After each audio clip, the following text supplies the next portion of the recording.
everybody. What we're going to talk about today are some very influential death metal compilations that came out in the early days of when death metal was first coming to prominence, so to speak. We're really going to talk about from my point of view. As you know, if you've been watching some of these fucking videos, most of this shit's talking about from my personal account, because there's no fucking point of me reviewing shit. There's already a ton of other videos just like that, so why the fuck would I want to do the same thing over and over? So I try to cater these or direct these videos more around my own personal experiences and some interesting stories and whatnot. But anyway, again, as I always say, go into a time machine. Let's go back to 1990.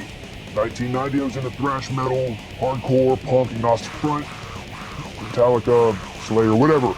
All into that shit. I started getting into heavier shit. As I mentioned in another video, I discovered Sepultura, got Beneath the Remains, and thought those was the fucking best shit ever, so I wanted more and more and more. So, and this is before I knew what the fuck an independent record store was. At this time, I was just subjected to chain stores like Sound Warehouse, which used to be around, which they're gone now. Sound Warehouse, Sam Goody, I've mentioned that in other videos. Find that in the mall.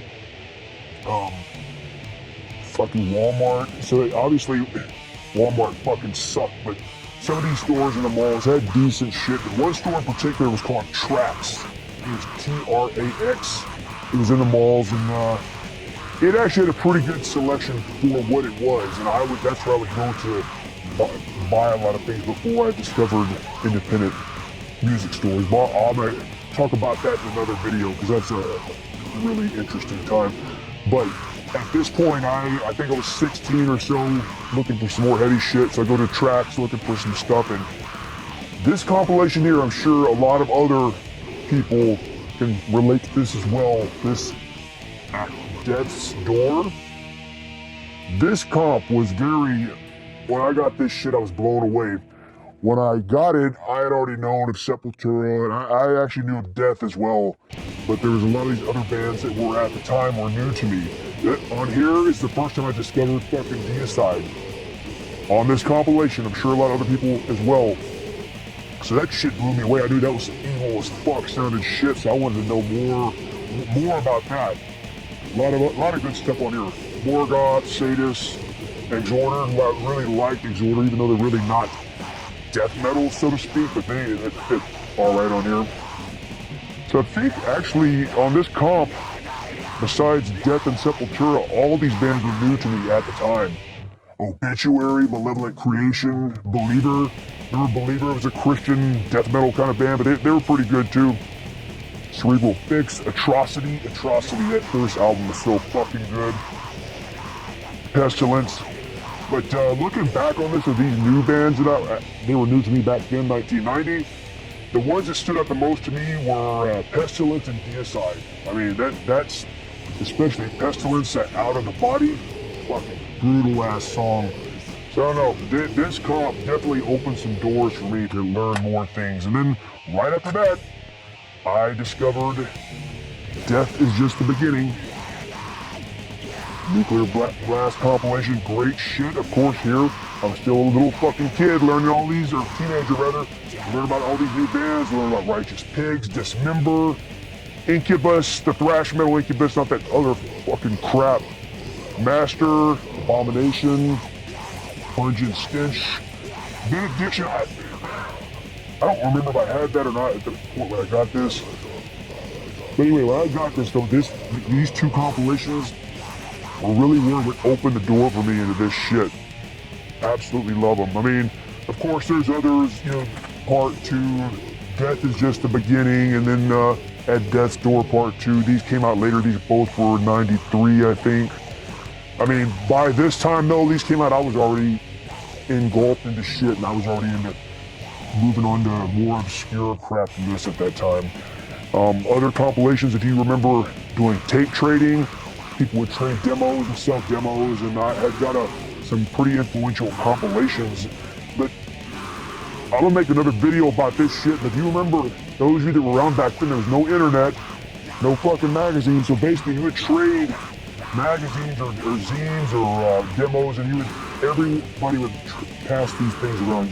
Somebody mail you a demo, you'd be a whole shitload of these little pamphlets advertising zines, demos, compilations. So this is how I learned about a lot of the underground bands. So if you were around back then, you know what the fuck this is. You remember these kind of things. And I'll probably do another video that'll be really into this. But yeah, it was good shit. Real good, excuse me. Oh, fuck. What I like to do is get fucked up and listen to music. Anyway, what the fuck I was talking about. Some of these compilations, they were pretty, I learned about some underground shit was, if you remember these Mordant? You know that word Mordant? Sounds familiar, doesn't it? Huh. But yeah, this guy's still around. I don't know the motherfucker, but I had written to him back then. Mark Riddick, he's an artist that does a lot of art for Death Metal, but he was curating these compilations. So I used to write to him back then and order these. But these were fucking good shit, man. Like this, for example, here, Gore Mordant #1. On this one, this is where I first heard about our Goslet, Dogod Embalmer. Everybody knows fucking Embalmer. Good shit. I first heard them on here. Imp and Tyga was on here, but I think by the time I had this comp, I already knew who they were. Phantasm. You may remember Phantasm. Underrated underground band. Some really, really fucking good riffs. OSSUARY. I remember that band had like 3 singers. Pretty crazy back then. But then also Gore Mordant #2 had some good shit too, man. Yeah, Embalmer was on here. This also I first heard of Gutted. They remember Gutted. I learned about them on here, and then I bought their demo from them. And they came out with a couple of full lengths, but that was some fucking good, just catchy death metal. You don't know Gutted, you need to check that shit out. I don't even know, I think they're not around anymore, but that one album they came out with, the demo, so fucking good. On here, I also learned about Grand Belial's Key for the first time on here. Internal Bleeding, Phantasm again was on here. But yeah, good times back then, man. It's this is the shit that got me started. And from there, I kept writing people, getting more. There was the other compilations. This is somebody named Griff Kirk. Griff Kirk, I don't know if you're fucking still around or whatever, but hey, cheers to you. I used to buy these compilations from you. And these are pretty good too. Pyrexia, Phantasm. Again, Phantasm was a pretty a known underground band that I thought was going to really do something, and they didn't do what I expected them to do. But yeah, on here, learned about Exhumed on here. And I think Nun Slaughter was on one of these other ones too. That's the first time I heard Nun Slaughter. Infestation, Mule Skinner. Do you remember Mule Skinner? Yeah, fucking good shit. Embalmed. Such good times. Now I'm getting this shit all fucking mixed up right here. Anyway, I just want to talk about that. If you're an old fucker, I'm sure some of this shit you remember. It was good times. Any of these compilations resonate with you, or is there some that I'm sure there's other good ones I've missed, but these are the ones that really helped me get my foot. They really, at death's door, that's the one that started all as far as really transitioning over to real good heavy shit. I mean, I still like, to this day I still love thrash metal and punk and hardcore, old punk and hardcore, not this new fucking crap. But I still like that, but of course, black metal and death metal, that's the main thing. Anyway, let me know, motherfuckers.